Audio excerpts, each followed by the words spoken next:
Welcome to another edition of the Go Noles podcast. I'm your host, Gregory McCoy. This podcast is by a fan for fans. I am not a journalist. I am not a reporter. I am not an insider. I do not work for a website. The majority of my content comes from me, in my opinion. Other information comes from the internet. We've had more guys enter the transfer portal. Not core guys, so I'm not really concerned about it. I kind of felt like your boy, the tackle, I can't think of his name. I always forget that dude's name, man. Number 70. I just felt like he was gonna get in the I felt like he was gonna leave, because he's been waiting for his whole career to get on the field, and it just seems like he just wasn't gonna get on the field under Alex Atkins. And it is what it is. I really wish him the best, man. I don't really know what else to say. We've had several transfers, and this is just the nature of the business now. And make no mistake about it, this is the nature of college football at this point in time. I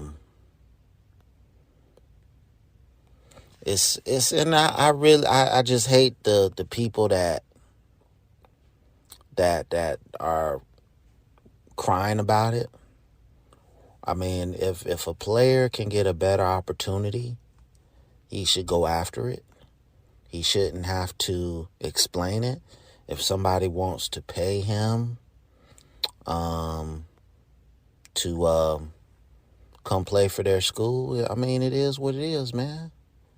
Lloyd Willis, Rod Orr, Keyshawn Helton, Chambray, if I'm saying his name right, Jackson, Jarrett Jackson, George Wilson, Sidney Williams, Sam McCall, Amari Gaynor. So not really any of the core guys that were main contributors for this past season's team, or I should still say this year's team, because we're still in bowl season. But I wanted to see what Lloyd and Orr were going to be. But these guys want to play, man. And, I think a couple of them might go to Colorado. If you're trying to play now, you go to Colorado. 1-11. Every position except for quarterback and probably left corner is up for grabs. You could say safety with Shiloh. We don't know how that's going to work, because he's always in Deion's doghouse, but more than likely he's going to play.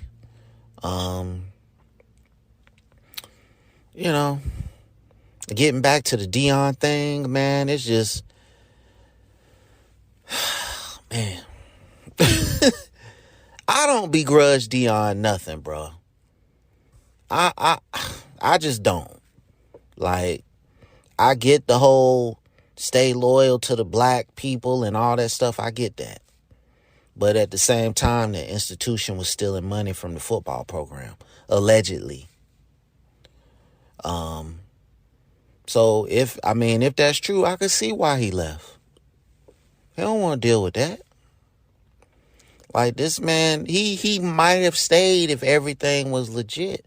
But I just felt like it was a problem, and he didn't want to deal with it no more.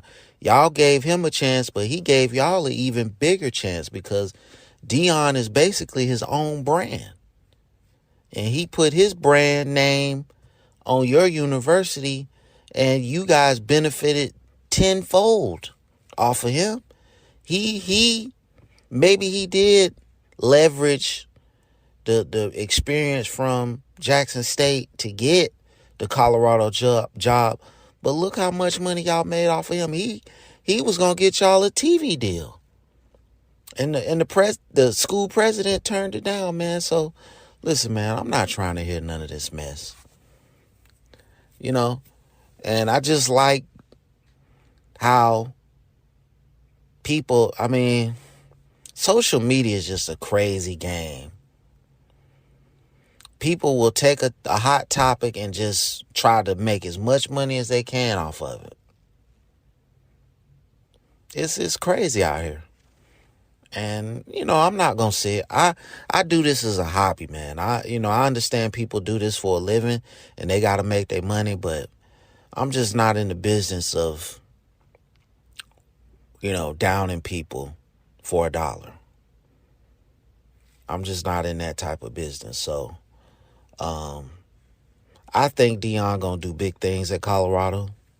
I don't think he's going to be there long because I don't think they're going to.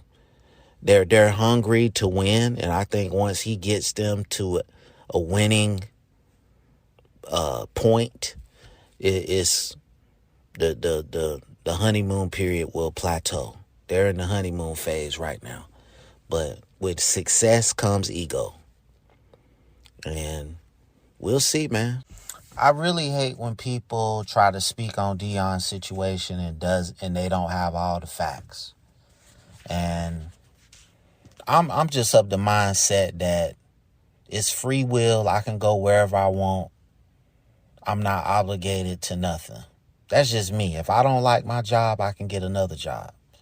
If I can find a higher paying job, you know what I'm saying? It's my decision, my prerogative if I want to upgrade my job. And I look at Deion's situation the same way, but people have turned this into a racial thing. I just watching some of the YouTube videos about how, funds may or may not have been misused and, whatever. I think if everything was on the up and up at Jackson State, I think Deion stays there. Because I really think it was in his heart to try to uplift HBCU athletics and HBCUs as a whole. But I mean, somebody breaks into his office and steals his money, his whatever they took. I mean, this is a man that came there to help Jackson, the city, Jackson, Mississippi, Jackson State University, Jackson State football team. He came there to do all that stuff. And it's just crazy that, something like that happens and then, he's supposed to just ignore that. Right? Deion's buying food, cutting grass. He's spending his own money to build facilities. And I mean, when is enough? How much does this man have to sacrifice for the betterment of the program? And then the university is not doing what they supposed to do. Like Deion is having to use his corporate connections to get flights. He has to use his corporate connections to get the players suits. Okay? I mean, and I can definitely understand why Deion said, hey, I just want to be in a better situation. I think that's what it ultimately came down to. And I know this ain't the Deion Sanders podcast or the Buffaloes, the CU Buffaloes podcast, but Deion is Florida State. He's my all-time favorite Florida State player. And I just don't like the way people coming at him. I really don't. I'm as pro-black as they come. Okay? But I also look at things through a logical lens. Right? I don't care where I am, black, white, indifferent.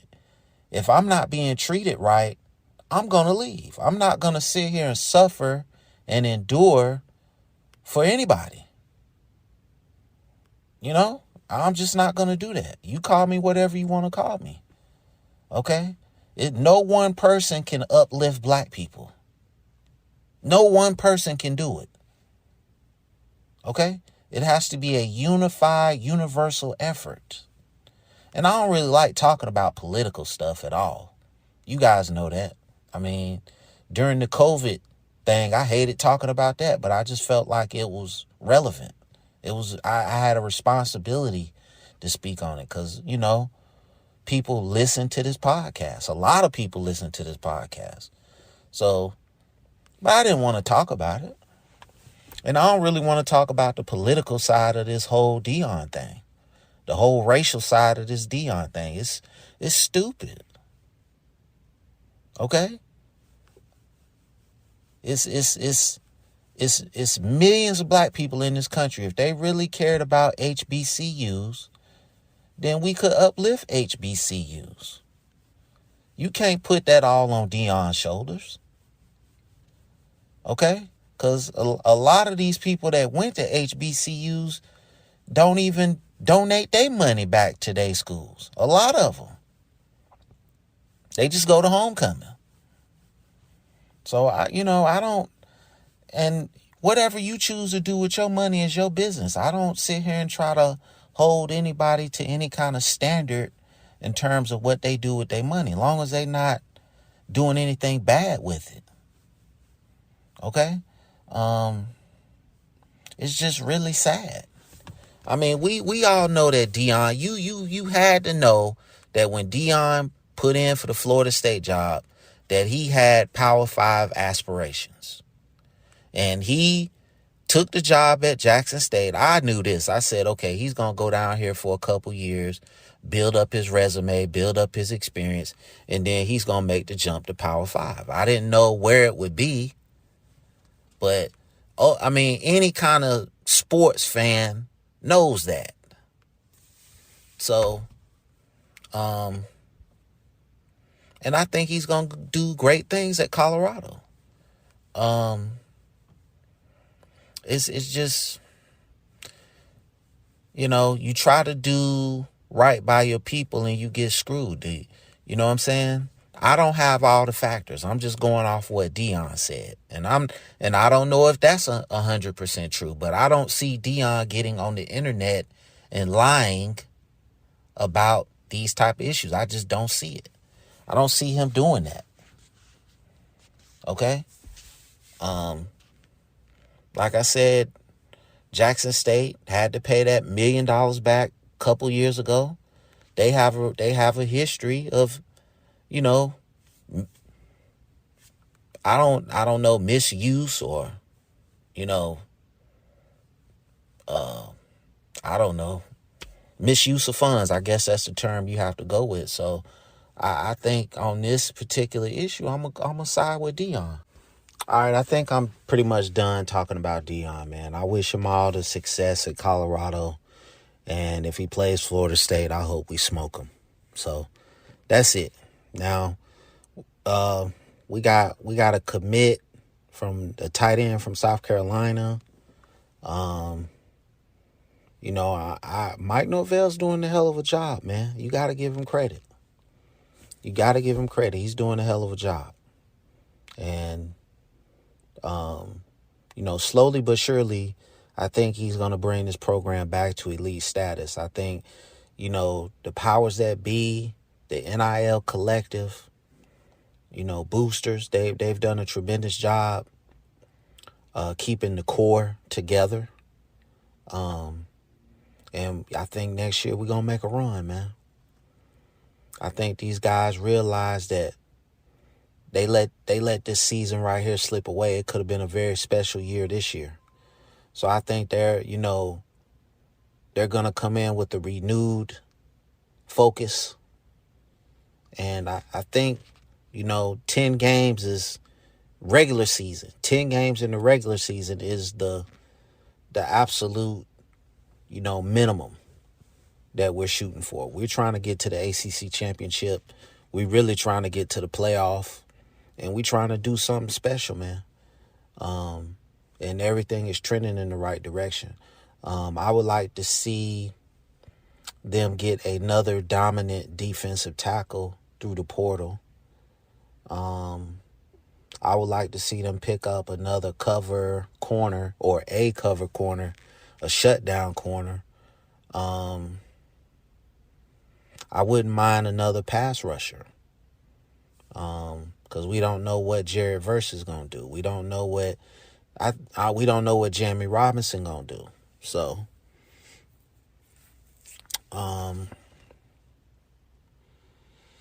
just looking forward to this bowl game. I think we're gonna beat these guys. I mean, we owe them. They smoked us several years ago. You know what I'm saying? I never forgot that. I'm still livid about the national championship 21 years ago. I'm still 22. Was it 20 or 22? One of them. I'm still upset about that. So, I don't like Oklahoma. They're right there with Ohio State, Florida Gators, Oklahoma Sooners. Those are the three teams I love to hate. So, and I don't necessarily hate Clemson. They're right on the outskirts of those three teams. And Miami is too. I don't really hate Miami. Not like those other teams. But really looking forward to the bowl game. Getting 10 wins, hopefully, and continuing to move onward and upward, and hopefully next season compete for an ACC championship and be a playoff team. I think that's really the goal at this point. I think anything less would be, you're complacent if you're settling for anything less. I think Jordan Travis is going to go into another stratosphere. I think he's going to just, he took a quantum leap this year. I think he's just going to go to a whole nother level. It's going to be really fascinating to see what happens with the offensive line. Because, they played pretty well this season. Do you go out and get more guys, or do you try to, cultivate your own guys? I think you have to do a combination of both. And we already know what the receivers can do. We already know what the receiver room is. We already know what the running back room is. Okay, and getting the dude from South Carolina, the tight end, I think that's going to improve the tight ends tremendously. So, I'm feeling real good about the Seminoles right now. I guess some people out there got a problem with Florida State paying their players to stay. I mean, not necessarily Florida State, but the NIL collective. Wink, wink. I don't have a problem with that. You guys know how I feel about these players, these young men getting paid for their services. They bringing in millions of dollars to the university. So I think they should be able to take advantage of name, image, likeness. I love this, man. I feel like it should be retroactive. Because, how much money did Florida make off of Tebow? How much money did USC make off of Reggie Bush? I mean, how much money did Texas make off Vince Young? I mean, you can't even, you know what I'm saying? I would venture to say millions of dollars. So this is a great thing for college football. These guys getting paid. I don't look at this as a negative. I think the sky's the limit for this team next season, man. You virtually going to return, 9 starters, 8 starters. So, and I think you got the pieces on this team now on offense that you can just plug in and don't miss a beat. Now defensively, we gonna need some help. Lovett and Robinson, we still waiting. And Verse, we still waiting on their decisions. But you would hope that they would come back. But if they go, I'm not gonna be mad. I mean, they got to do what's best for them in their future. And I don't, I'm not a hater. And it's a game. I'm not going to get too overly emotional about it. It's just a game, you know. And, they're paying they're paying you to play a game. So, the shelf life of being a football player is mostly short. So you got to take advantage of everything when you can get it, in my opinion. So, Florida State, Mike Norvell and staff, I think they've done a tremendous job this season. I think the tight end from South Carolina that we got to come to Florida State, from what I've seen as far as highlights, I watched the South Carolina Clemson game. He's pretty dynamic, man. I think he can definitely be an X factor in this offense. I thought Cam McDonald could be that X factor, but it hasn't come to fruition. I really do think that when Cam McDonald gets to the pros, he's going to show us something. I think he has that talent. But, and I forgot his name, the tight end from South Carolina.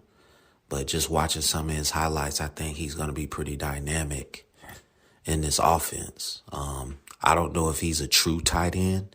He looks a little bit undersized, but he's more like a big receiver.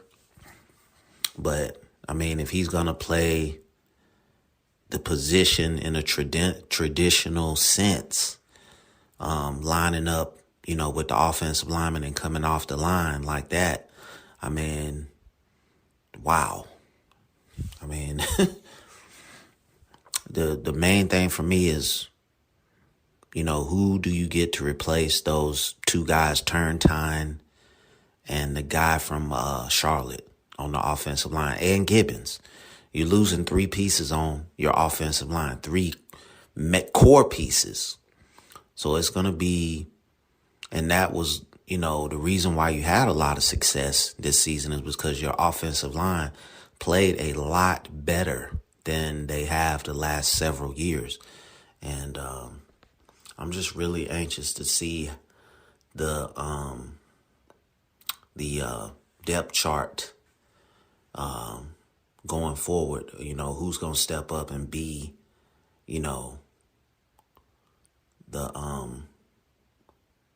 the replacement for those 3 guys. We got a bowl game coming up on the 29th. I think we're favored in that game. I really don't go by favorites, but, it's Oklahoma. They're going to come out. They're going to play with pride. Their coach is a very good coach. And, a chance to get 10 wins would be tremendous. There was a time that 9-3 was, a down year for us. That was what Alabama is going through at 10-2. We used to go through that. I miss them days. I miss them days, man. I'm not saying that I want to be 10-2 every year. I want to be 12-0 every year. But, to be in their space, would be a tremendous feeling for me as a fan.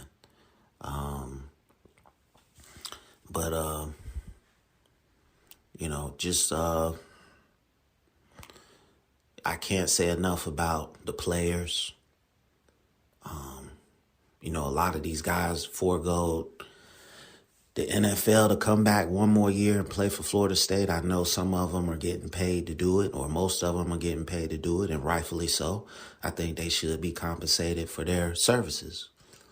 And, but even with them getting paid for their services, just a chance to live your dream. Most of these guys that play college football, their dream is to go to the NFL. So to put that on hold for one more year, no matter the reason, I totally respect that. And, it's just, I think it's a testament to the culture that Mike Norvell and his staff have built, because in years past, those guys, they would have been out of there. But I think, Akeem Dent said it best there. It's a family atmosphere. And he likes being there. So, I just can't wait to go into next season. I think the sky's the limit. I think, if you can get some of your core defensive guys to come back, if you can, replace some of those guys that are leaving on the offensive line, I don't think an ACC championship is out of the realm of possibility. I think that's a realistic goal, at least 10 wins in the regular season. I don't, Jordan Travis has to take another quantum leap, in my opinion, to become an elite quarterback, to get in that conversation with the guy at USC. I don't know what's the status on the dude from Ohio State. I think Bryce Young is probably going to go pro. So it could be Caleb Williams and Jordan Travis as the two best quarterbacks in the country. It could be. I'm not saying it's going to happen, but I mean, I just think that it's definitely a possibility. I think Jordan Travis, this year compared to any other year that he's been at Florida State, just not even statistically, just making good decisions with the football. I think this has probably been his best year. Obviously, he made that real bad decision against NC State, but hey, he's still our quarterback. And I hate to live in the past, but I think not this season, 2020, 2021. I think we could have been special then if Jordan Travis would have been our quarterback the whole season then. For whatever reason, they had this fixation with Mackenzie Milton. And I don't want to be negative, but I thought we just could have been special that year. So I just wanted to throw that out there. But I really want to see what that defensive tackle from Miami that we got in the portal, what he's going to be. Give Mike Norvell and staff credit, man. They are the transfer portal. They got to be one of the top teams in the transfer portal, man. Because every year they just go out and just, pluck these guys, man, and they get them to come to Florida State. And they're not necessarily, quote unquote top guys, but they, you just know that given some of the, personnel decisions they've made in the transfer portal in the past that, I trust them to make good decisions. So you got the tight end, you got the defensive tackle. I wouldn't mind getting maybe one or two offensive linemen. And Mike Norvell is continuously getting quarterbacks to come to Florida State. I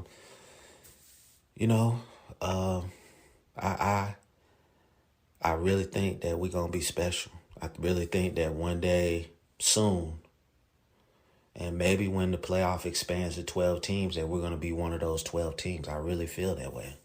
I think we are closing the gap on Clemson. I think we're closer than we've ever been in the last 7-8 years. So it's going to be really, nice to see if we can beat them next season. I'm really anxious to see if we can beat them.